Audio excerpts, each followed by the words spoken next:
Huwezi kudhibiti dunia, lakini unaweza kujidhibiti.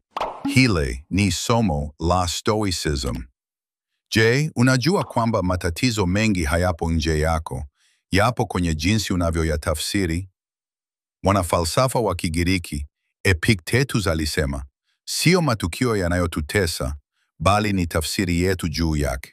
Mfano, ukiibiwa simu, ukiambiwa haufai, au unapofeli mtihani, hayo yote ni matukio.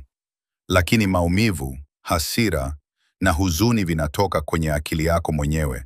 Mfano, mtu mmoja anaachwa na mchumba wake na anajiona hana thamani. Mwingine anaachwa pia, lakini anasema, huenda si mtu sahihi kwangu. Hii ni nafasi ya kujijenga zaidi. Tofauti ni nini? Mtazamo. Leo kitu kibaya kitatokea. Lakini kabla hujalalamika, jiulize, naweza kukikubali? Naweza kujibadilisha? Huko ndiko nguvu ya kweli ilipo, ndani yako mwenyewe.